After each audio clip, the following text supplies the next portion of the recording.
நிறுத்துங்க. நீங்க செஞ்சது உங்களுக்கே நல்லா இருக்கா? எனக்கு அவமானமா போச்சு. நீ எதை சொல்ற? எப்பவோ ஒரு தடவை எங்க அம்மா அப்பாவை பார்க்க வரும். எங்க வீட்டுல யாருக்கிட்டாவது ஒரு வார்த்தை பேசுறீங்களா? எங்க வீட்டு சர்வீன்ஸ் எல்லாம் என்ன ஒரு மாதிரியா பார்த்தாங்க. முகத்தை தூக்கி வச்சுட்டு உட்கார்ந்துருந்தீங்க. எனக்கு தான் இதெல்லாம் பழகி போச்சு. அவங்க முன்னாலாவது சிரிச்சு பேசக்கூடாதா? எனக்கு அந்த மாதிரி எல்லாம் போலியா சிரிக்க முடியல. என்கிட்ட எல்லாம் சிரிக்க முடியுமா? அந்த சாவித்திரி இருந்திருந்தா சிரிச்சு கொஞ்சிட்டு இருப்பீங்க. சாவித்திரி உனக்கு எப்படி தெரியும்? சாவித்திரியும் தெரியும், இந்த சத்தியவாணியும் தெரியும். நீங்க நடத்தின நாடகம் எனக்கு தெரியும். கல்பனா, என்ன நடந்தது? என் சாவித்திரி நீங்க அந்த ஊரை விட்டு துரத்துனியா? அதுக்கு அவசியமே ஏற்படல. அவளாவே போயிட்டா. ஒரே நேரத்துல என்னையும் அவளையும் ஏமாத்திக்கிட்டு இருந்த உங்களை விட அவ எவ்வளவோ மேல். நான் உங்க மனைவின்னு சொன்னதும் மரியாதையா ஒதுங்கி போயிட்டா. கல்பனா, ஏன் அப்படி செஞ்ச?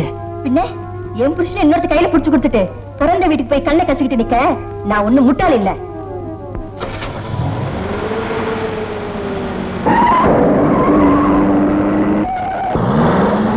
ஏன் காரை திருப்புறீங்க? உன்னை உங்க வீட்டுல கொண்டு போய் நிரந்தரமா விட்டது. நீ அங்கே இரு.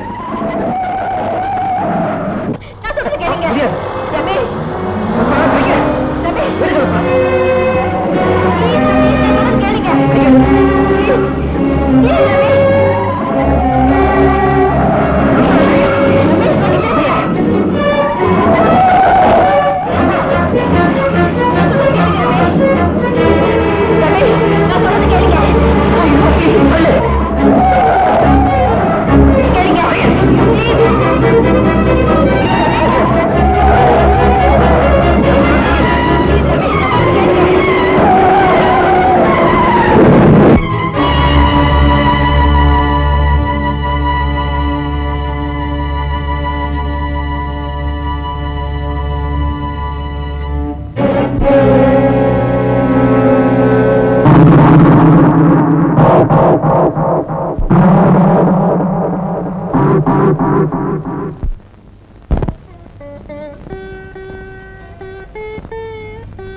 நீ கருப்பா இருந்தாலும் களையா இருக்கிற.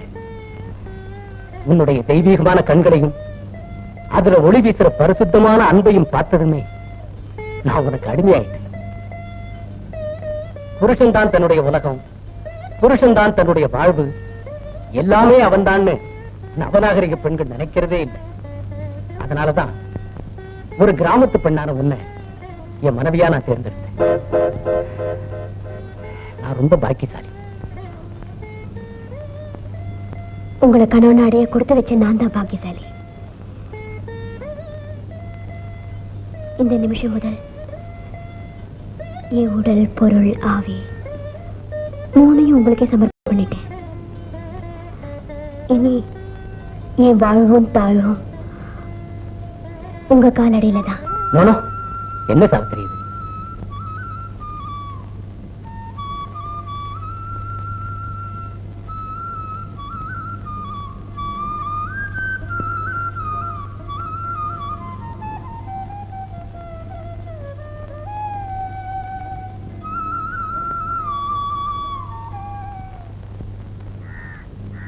சார், யாரு ரமேஷா? நீ என்னப்பா கருவாட்டு பானைய பூனை சுத்துற மாதிரி சுத்தி சுத்தி இங்கே வர்ற? சாவித்திரி தான் இல்லையே. இந்த பாரு, இது பெண்கள் தங்குற இடம். இங்க அடிக்கடி வராத. என் பொண்டாட்டி பார்த்தா திட்டுவா. உடம்புக்கு ஏதாவது முடியலன்னா சொல்லு, லேகியம் தாரேன். உடம்புக்கு ஒண்ணும் இல்லை, மனசு சரியில்லை. மனோவியாதிக்கு என்கிட்ட மருந்து இருக்கு, காரணத்தை சொல்லு. சாவித்திரியோட அட்ரஸ் கொடுத்தீங்கன்னா அதுதான் எனக்கு மருந்து. யாரு? ரமேஷா? அனாவசியமா நீங்க எதுக்கு இங்க வர்றீங்க? சாவித்திரியோட அட்ரஸ் கிடைக்காம ஆளு பாதி ஆயிட்டாரு. போனா போகுது, கொடுத்துரு. ஊருக்குள்ள எத்தனை பேர் ரெண்டு வச்சுக்கிட்டு இருக்காங்க, இவரும் வச்சுக்கிட்டுமே. இந்த பாருங்க, நீங்க என்ன சொன்னாலும் சரி, ஒரு ஆம்பளை ரெண்டு பெண்களை கட்டிக்கிறது ரெண்டு பேருக்குமே செய்யற துரோகம். அதுக்கு நான் உதவ மாட்டேன். என் மனைவி ஆக்சிடென்ட்ல இறந்துட்டா மேடம். அடப்பாவி, அவளா இறந்துட்டாளா இல்ல அவ இருக்கிறது இடைஞ்சலா இருக்குன்னு? சேச்சே, என்ன பார்த்தா அப்படியா தெரியுது? என் மனைவியை விட்டு விலகணும்னு நினைச்சேன். ஆனா அவ சாகணும்னு நான் நினைக்கல. எதிர்பாராம விபத்துல செத்துட்டா.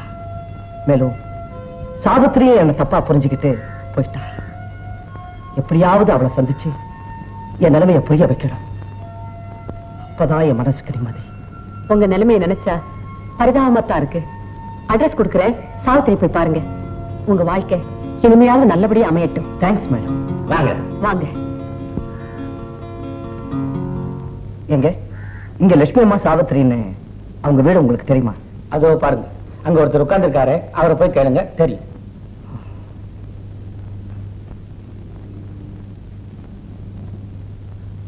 ஏங்க இங்க லட்சுமி அம்மா வீடு எது?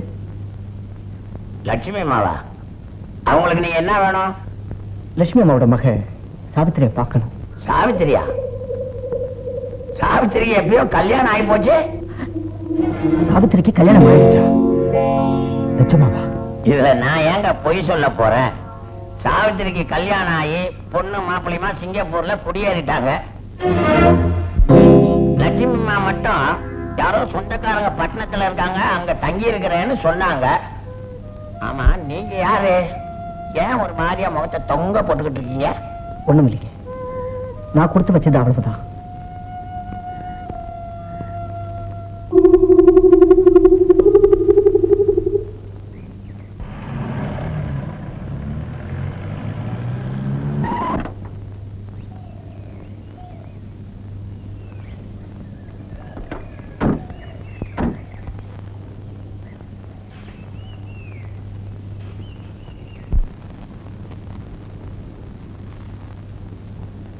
ராஜாத்தி அம்மா, ஏய் சித்ரகுட்டி. சாவித்திரி, என்னம்மா? இன்னைக்கு கிராமத்து புறத்து போய் நம்ம வீட்டை பார்க்கலாம் இருக்கமா. கிராமத்துல மக மருமகம் பேரம்பேத்தி எல்லாம் இருக்கிற மாதிரி உங்க அம்மா என்ன அடிக்கடி கிராமத்துக்கு போயிடுறாங்க?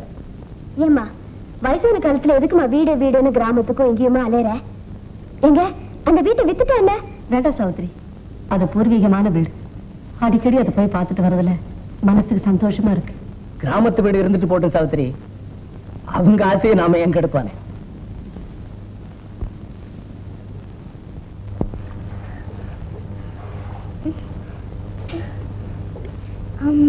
என்னடி அண்ணன் வந்து வர? ஒரு வாளி தண்ணி தூக்க முடியல, 3 மணிக்கு படி எடுத்து கொட்டிக்கிறேன், ஒரு பக்கம் தண்ணி தூக்க முடியல. சனிய முறைக்காத இடிச்சுட்டாமா. புள்ளைய இடிக்காதே. பெரியம்மா வர நாளையாச்சு இல்ல, புள்ளைய கூட்டு போய் புதிய சொக்கா போட்டு தலைய சீவி பொட்டு பவுடர்ல அடி. ஆமா, மறந்தே போயிட்டேன். லெட்டர் போடுறாங்கல்ல. என் ராசாத்தி, வாளி நீ தூக்க வேண்டாம், நான் தூக்கிறேன். வாடி ராசாத்தி. வா வா வா வா வா. பெரியம்மா வர்றாங்கல்ல, பட்டு பாவாடை சட்டை போட்டுக்கணும், தலை வாரிக்கணும், அழகா பொட்டு வச்சுக்கணும், ராஜாத்தி மாதிரி இருக்கணும். வாடி என் கண்ணு. வாங்கம்மா, இப்பதான் வரீங்களா? ஒரு வண்டி வச்சுட்டு வரக்கூடாது? பரவாயில்ல வேறையா. போங்கம்மா. வாங்கம்மா வாங்க, உட்காருங்கம்மா. என் ராஜாத்தி, கீதா கண்ணு அம்மாவுக்கு நமஸ்காரம் பண்ணிக்கம்மா. சௌக்கியமா இருக்கேம்மா? கீதா வாமா, நீ வாமா. இது உனக்கு, இது உனக்கு. இந்த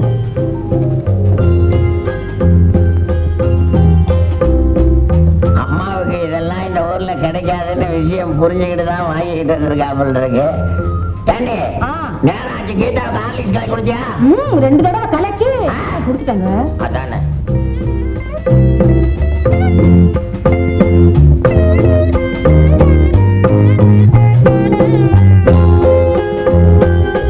கீதா, அம்மா அப்பா சொன்ன பேச்சு கேட்டு ஒழுங்கா நடந்துக்கணும். சரி. சும்மா சொல்லக்கூடாதுங்க. இப்படி ஒரு பொண்ணு எனக்கு மகனா கிடைக்கிறதுக்கு நான் கொடுத்து வச்சிருக்கணும். எல்லா வேலையும் தானே எடுத்து போட்டுக்கிட்டு துரு துரு துருன்னு செய்யுது. எனக்கு இதே தடிமாடு திங்கத்தான் ஆயிருக்கும். 2 குழந்தைங்க இருக்கிற வீட்டுல ஒண்ணுக்கு ஒண்ணு வித்தியாசமா நடத்தக்கூடாது. சின்ன குழந்தைங்க தானே, ஏங்கி போயிடு.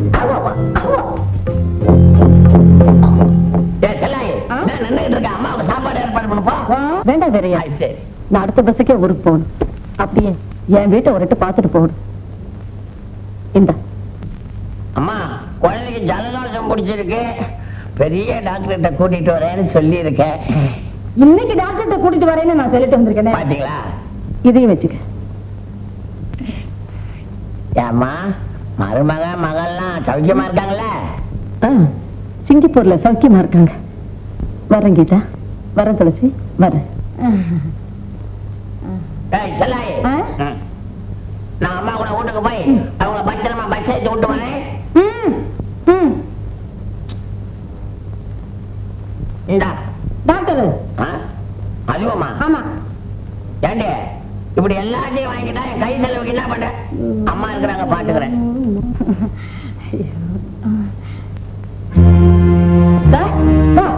போய் புதுப்பாவ சட்டையெல்லாம் அவுத்து வை. அந்த நிறைய தண்ணீரை போ, நான் குளிக்கணும். என்ன முடிக்கிற? டிச்சு அடிச்சு போய் தனியனை போய் ராசாத்தி வாடி. ஓகே, அம்மா அடிச்சுட்டேன்னு வருத்த முடியுது. கோச்சிக்காதரா கண்ணா. இந்த சாக்லேட் முட்டாயா தெப்பு திங்காத. ராத்திரிக்கு 2 பேரும் சேர்ந்து வச்சுக்க. இதை பத்தி மாமா பேப்பரு அம்மாடி அப்பா என்ன பாருமா.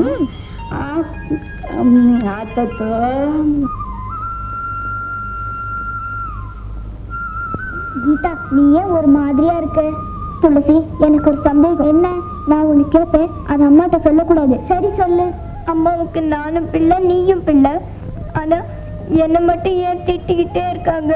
ஐயே, உனக்கு விஷயம் தெரியாதா? நான் தான் அம்மாவுக்கு சொந்த பிள்ளையா. அப்பா உன்னை எங்கிருந்தோ குப்பை தட்டுன்னு தூக்கிட்டு வந்தாராம். நான் சொன்னா ஒரு நாள் அம்மா அப்பா பேசிக்கிட்டாங்க, நான் கேட்டேன். சாமி கிருஷ்ணா, துளசி சொல்றது நிஜமா? போய் தானே? ஐயா வைத்தியரையா, ஐயா உன் பொஞ்சாதிக்கு கருத்தரப்பு குளிய கொடுத்தனே, ஏதாவது பலன் தெரிஞ்சுதா? தெரிஞ்சுதா? சக்சஸ், வெற்றி. இந்துமதி, உன் புருஷனுடைய திறமையை இங்க வந்து பார். இந்துமதி, இந்துமதி, இந்துமதி, இந்துமதி, இந்துமதி. ஏங்க இப்படி கழுத்திருந்த ஆடு மாதிரி கத்துறீங்க? ஏன் கருத்தரப்பு குளியை பத்தி ஏதோ தப்பா நினைச்சு கைமேல் பலனோட வந்து நிக்கிறார் பார். என்ன கை மேல பலன்? ஏதோ குளிர் காய்ச்சி வந்த மாதிரி நிக்கிறாரு. அடியே, இவர் பொண்டாட்டிக்கு 8 வருஷமா குழந்தையே இல்லைன்னு என் காலடியில் வந்து விழுந்தாரு. கருத்தரப்பு குழி ஒண்ணு கொடுத்தேன். அன்னைக்கே எனக்கு தலைவலின்னு சொன்னீங்களா? அதுக்கு ஒரு குழியை கொடுத்தனே. ஒரு சின்ன தவறு நடந்து போச்சுங்க. என்ன? நானும் என் பொண்டாட்டியும் மாத்திரைய மாத்தி சாப்பிட்டுட்டோங்க. இதோ பாத்தீங்களா? வைத்தியா, வயிறு வீங்கிக்கிட்டே வருது. நிமிஷத்துக்கு நிமிஷம் ஓட்டிக்கிட்டே வருது. ஏங்க கை மேல பலனோட வந்திருக்காரு சொன்னீங்க இல்லைங்க, அவர் வயத்து மேல பலனோட வந்திருக்காரு. நிமிஷத்துக்கு நிமிஷம் வயிறு உப்புதான் வெடிச்சு தலைக்க போகுது பாருங்க. ஏயா மருந்த மாத்தி சாப்பிட்ட மானத்தை வாங்குறீங்க? வைத்திரையா, மூச்சு விடவே முடியலீங்க. மூச்சு விட முடியலன்னா விடாத.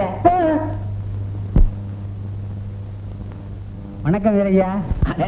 முன்சாமியா? என்னப்பா அத்தி போட்டாப்புல உட்காரு. என்ன விஷயம்? உங்ககிட்ட ஒரு காரியம் ஆகணும். என்னலியா? என்னையா? என் பையனுக்கு ஒரு வேலை வேணுப்பா. வீட்டுல ஏரியா வேலை? அது இல்ல, உன் வீட்டுக்கு அடிக்கடி வர்றாங்களே இந்த லட்சுமி அம்மா, அவங்க கிட்ட நீ ஒரு வார்த்தை சொல்லணும். அவங்க கிட்ட சொல்லி? அந்த லட்சுமி அம்மா மருமகன் மெட்ராஸ்ல பெரிய தொழில் நடத்துறாரு. புதுசா வேலைக்கு ஆளுங்களை எடுக்கிறாங்களாம். பைத்தியம் பைத்தியம், நீ யாரையோ பார்த்துட்டு ஓடற. அந்த அம்மா மகளும் மருமகனும் சிங்கப்பூர்ல எல்லாம் இருக்காங்க. இல்லப்பா, மெட்ராஸ் தான் இருக்காங்க. ஆவடியில ஒரு பெரிய ஃபேக்டரி வச்சு ஒவ்வொரு நடத்திக்கிட்டு இருக்காங்க. லட்சுமி அம்மாவும் அங்கதான் இருக்காங்க. என் மகன் வேலைக்கா போயிருக்கும் போது பார்த்து மனு எழுதி கொடுத்துட்டு தானே வந்திருக்கேன். அப்ப சரி, நீ போ. அடுத்த வாட்டி அந்த அம்மா வந்தா உன் விஷயத்தை நான் கவனிக்க சொல்றேன். நான் வரட்டுமா? மறந்துடாத, தயவு பண்ணுப்பா. எல்லாம் ஒரு எழுப்பு தானே. மகளும் மருமகளும் மெட்ராஸ்ல இருக்கும்போது அவங்க சிங்கப்பூர்ல இருக்காங்கன்னு அந்த அம்மா எதுக்காக போய் சொல்லணும்? புரியல. விஷயம் இருக்கியா? நான் அப்பவே சந்தேகப்பட்டேன். லட்சுமி அம்மா பொண்ணு சாவித்திரி குன்னூர்ல இருந்து திடீர்னு வேலையை விட்டு இங்க வந்துருச்சு. வீட்டை விட்டு வெளியே வந்ததே இல்ல. அப்புறம் என்னடான்னா அம்மாவும் பொண்ணு 6 மாசமா அண்ணன் வீட்டுக்கு போறேன்னு போயிட்டாங்க. அதனால நமக்கு என்னங்கிறிய இருக்கியா? அந்த சமயத்துல தானே அந்த லட்சுமி அம்மா இந்த கீதாவை உன்கிட்ட கொடுத்து அனாதைன்னு சொல்லி வழக்க சொன்னாங்க. அநேகமா நான் நினைக்கிறது சரியா இருந்தா கீதா சாவித்திரி மகளா தான் இருக்கும். யாரோ ஒரு அனாதை குழந்தையா இருந்தா இந்த அம்மாவுக்கு ஏன் இவ்வளவு பாசம் கரிசனம்? எப்படியோ போகட்டும், அப்பப்ப 300-500 கிடைக்குதுன்னு பாக்குறியா? அது கிடைக்க பிச்சை காசு. அவங்கதான் இப்ப மெட்ராஸ்ல ஓஹோன்னு இருக்காங்களாமே. இப்ப வந்துட்டு போனாரே முனுசாமி, அவர்கிட்ட விலாசத்தை வாங்கிட்டு கீதாவை கூட்டிக்கிட்டு அவங்க வீட்டுக்கு போ. நான் சொல்ற மாதிரி அந்த பெரியம்மா கிட்ட பேசு. 5000 10,000 குறைஞ்சு வாங்கவே வாங்க. அது சரிடி. ஒருவேளை கீதா அந்த பொண்ணோட மகளா இல்லாம போயிட்டா அது யாரு என்னன்னு நிரூபிக்கணும்ல. இந்த பாரு 100க்கு 90 நான் சொல்றேன் சரி. வேணும்னா நீ போய் பாரு.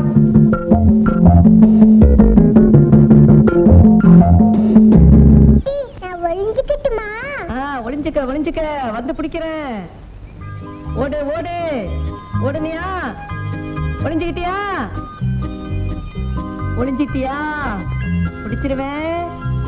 பிடிச்சிருவேன் பிடிச்சிட்டேன்.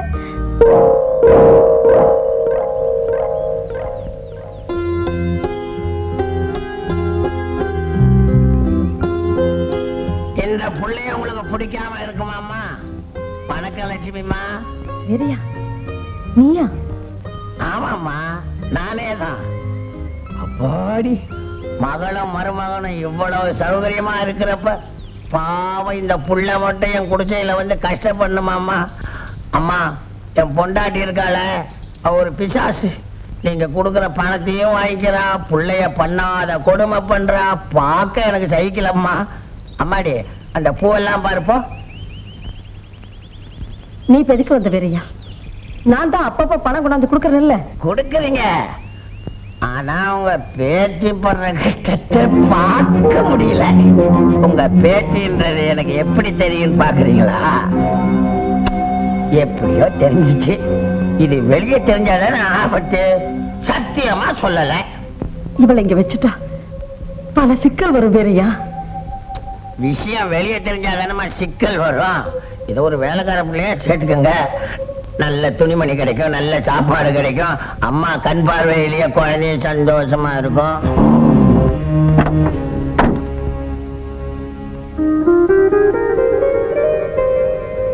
யார் அது? நம்ம ஊர்தாம்மா. வீட்டுல வேலை செய்யறதுக்கு சின்ன பொண்ணா வேணும்னு சொல்லியிருந்தேன். அதான் வேறையா கூட்டிட்டு வந்திருக்கு. ஆமாம்மா, அம்மா குட்டி கேட்டாங்க. கீதா பா பா. இதான் நல்லதா போச்சு. சித்ராவுக்கும் துணையா இருக்கும், வீட்டு வேலை செய்யறதுக்கும் உதவியா இருக்கும். ஏய் குட்டி, ஒழுங்கா வேலை செய்வியா? நல்லா செய்வேன். எல்லா வேலையும் செய்யுங்க. ஏதோ அனாதை குழந்தைன்னு நினைக்காம உங்க குழந்தையா நினைச்சு பாத்துக்கோங்க. ஒழுங்கா இருந்தா வேண்டிய உதவி செய்யறோம். ரொம்ப நல்ல பிள்ளைங்க. இந்த பிள்ளைய பத்தி அம்மாவுக்கு ரொம்ப நல்லாவே தெரியும். சாவித்திரி, எங்க அவசரமா புறப்படுறீங்க போல இருக்க. நீ புறப்படுமா, மற்றவரை நான் பேசிக்கிறேன்.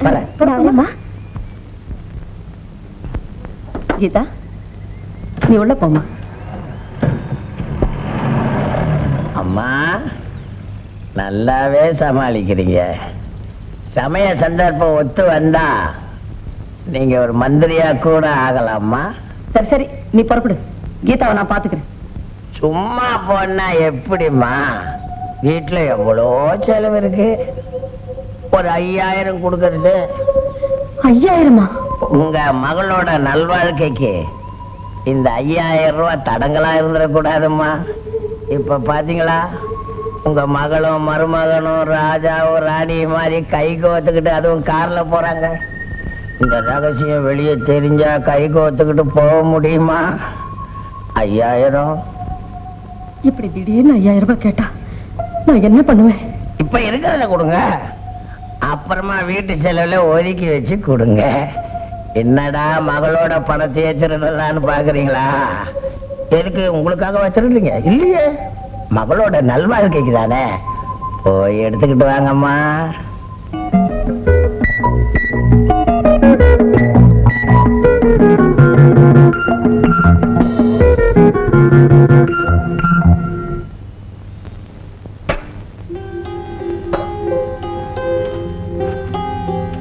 அம்மா. என்னம்மா? அம்மா, நாங்க கொஞ்சம் வெளியில போறோம். சித்ரா பாத்துங்க. சரிம்மா. வரத்து கொஞ்சம் லேட் ஆகும். சாப்பாடு எடுத்து வைங்கம்மா.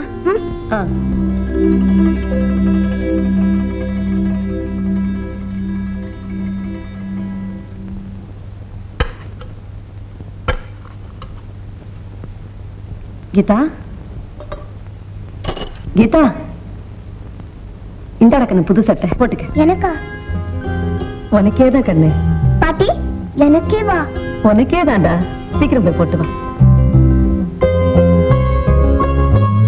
என் கண்ணு ராஜாத்தி மாதிரி இருக்கு. நீ சித்ராவும் போய் விளையாடுங்க, நான் அதெல்லாம் எடுத்து வச்சுட்டு வரேன். என்ன பாட்டி இந்த சொக்கா அழகா இருக்கு. போய் விளையாடு. வா விளையாட போலாம். கீதா எந்திரி. இந்த சட்டையை கட்டி வச்சுட்டு உன் சட்டையை இருக்குமா? பாட்டி எனக்கு இந்த சட்டை ரொம்ப உனக்கு பிடிச்சிருக்கு. எப்படி புரிய வைக்கிறதுன்னு தெரியலையே. சீக்கிரம் போமா.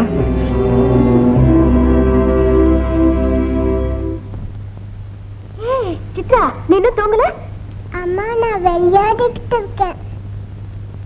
சாவித்திரி நீ மாடிக்கு போமா, டிஃபன் கொடுத்து அனுப்புறேன். சரி.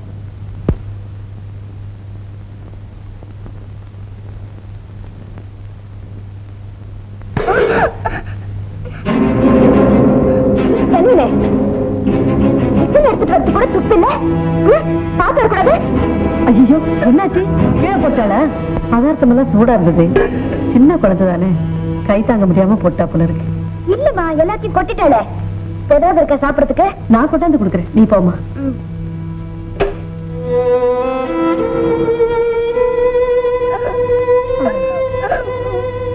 அம்மா தானே வச்சா. அழாதம்மா.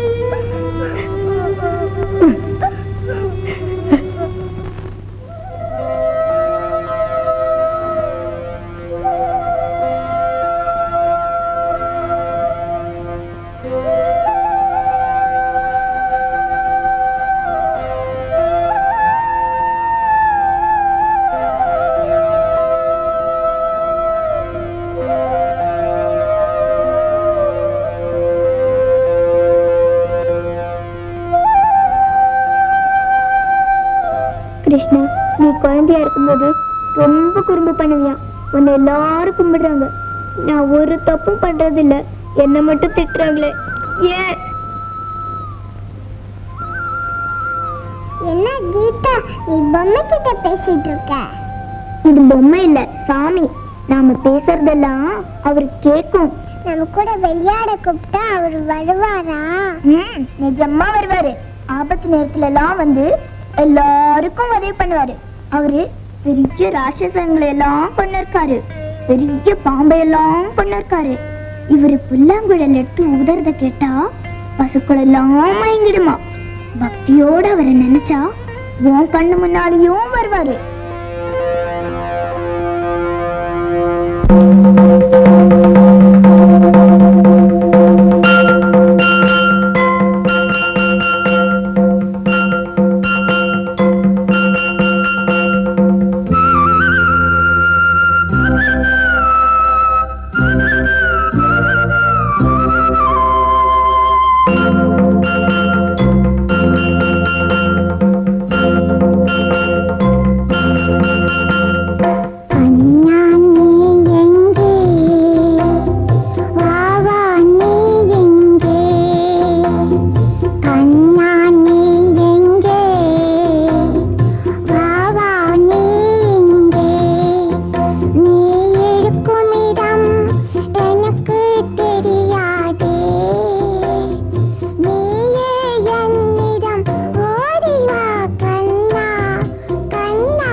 என்னம்மா கனவா?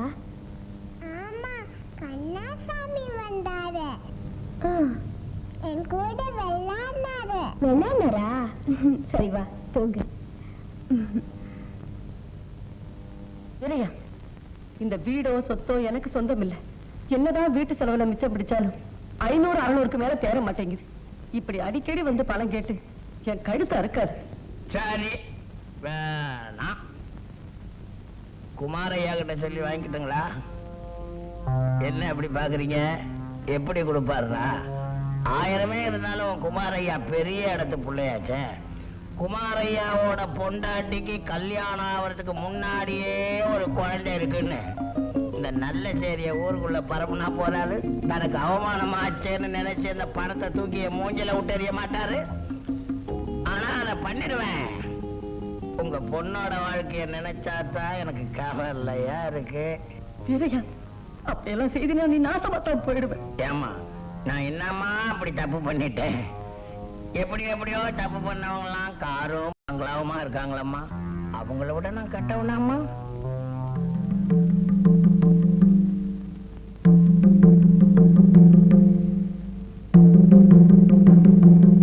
உனக்கு பணம் தானே வேணும்?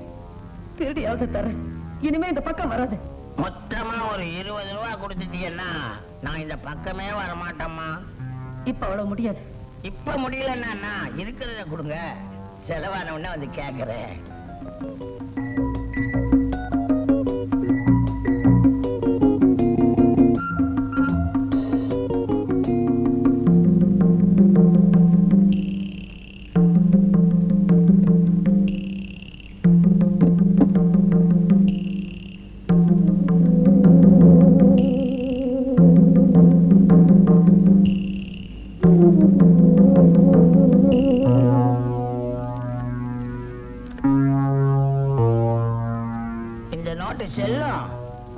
செல்லும் அப்புறம் வந்து வாங்கிக்கிறேன்.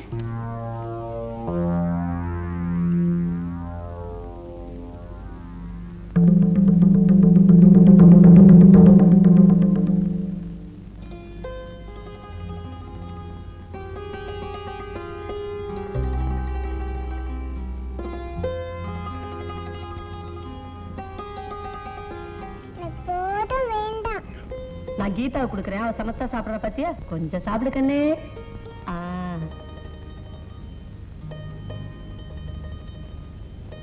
அம்மா, என்னம்மா இது? வேலைக்கார குட்டியை சேர்ல உட்கார வச்சு 2 பேருக்கும் ஒரே தட்டுல ஒண்ணா விட்டு விடுற. சித்ராவுக்கு ஏதாவது உடம்புக்கு வந்துச்சுன்னா? அது வந்துமா, சித்ரா சாப்பிட மாட்டேன்னு அடம் பிடிக்கிறா. இவ சாப்பிட்ட பார்த்தாதான் அவ சாப்பிட மாட்டான்னு தான் விட்டுனேன். என்னமோ எனக்கு ஒண்ணுமே பிடிக்கல. எப்படியோ செய்.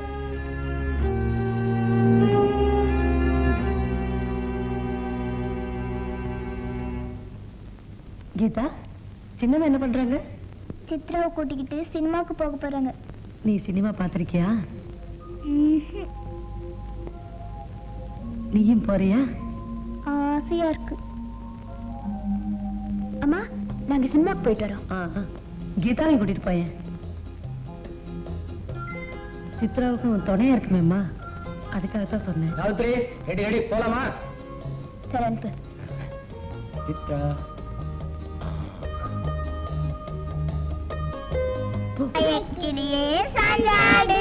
சித்ரா, நேற்றுக்கு பார்த்த படம் உனக்கு ரொம்ப பிடிச்சதா?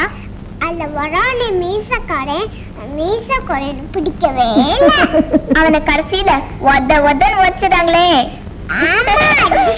பாட்டி பாட்டி, அது உங்க பாட்டி இல்ல, அது எங்க பாட்டி. உனக்கு நான் தான் பாட்டி, அவளுக்கு நான் தான் பாட்டி.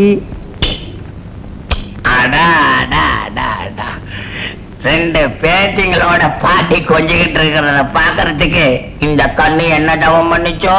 வீரையா, இப்படி அடிக்கடி வந்து தொல்லை கொடுக்கறது நல்லா இல்ல. என்னம்மா அப்படி சொல்றீங்க?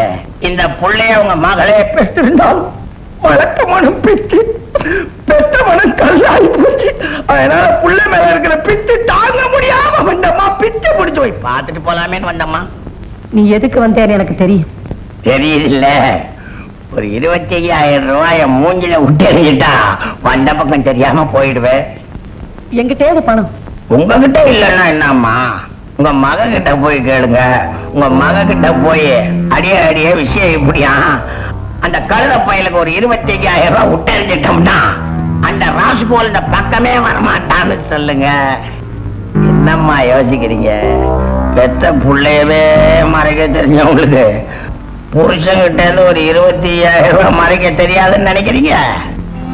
பழசு எல்லாம் மறந்து நிம்மதியா வாழ்ந்துகிட்டு இருக்கிற என் மககிட்ட இந்த விஷயத்த சொன்ன அவன் நிம்மதியே போயிடும். உனக்கு எனக்கு மட்டுமே இந்த ரகசியம் தெரிஞ்சுதான் இருக்கட்டும். எங்க அண்ணன் பேச்ச கேட்டு உங்ககிட்ட குழந்தைய ஒப்படைச்சு அவர் எப்போ நிம்மதியா மண்டைய போட்டுட்டாரு. நான் உங்ககிட்ட மாட்டிக்கிட்டு முழிக்கிறேன்.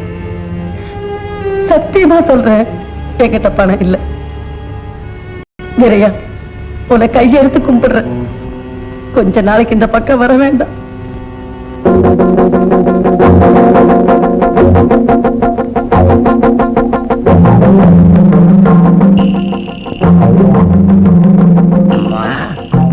நான் ஒண்ணு சொல்றேன், தப்பா நினைச்சுக்க கூடாது.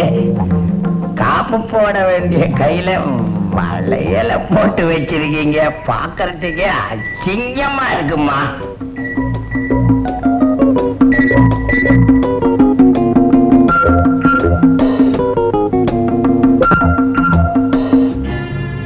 இது ஒரு 10 நாள் தாங்கும். ஏம்மா, துளசி மாலை போட வேண்டிய கழுத்துல இது என்னம்மா எனக்கு கொஞ்சம் கூட பிடிக்கல.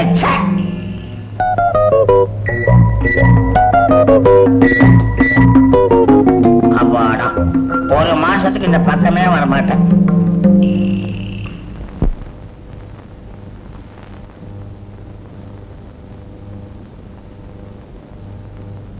நில்லுமா, இங்க வாமா.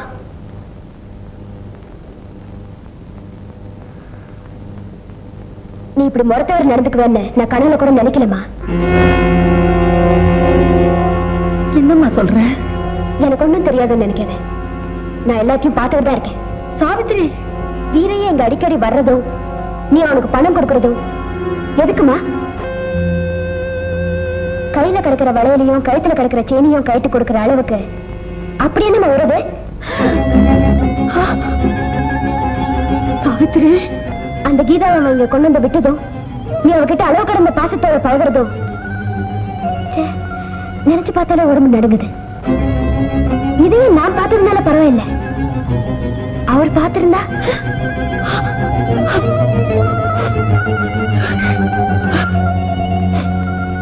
என்ன வார்த்தை சொல்லிட்ட? நீ நினைக்கிற மாதிரி இல்லம்மா. கீதா, கீதா உன் குழந்தைமா. அம்மா, நான் உன் குழந்தை செத்து போச்சுன்னு போய் சொன்னேன். நிறைய கிட்ட கொடுத்து பழக்க சொன்னேன். அம்மா, அந்த ரகசியத்தை தெரிஞ்சுக்கிட்டாம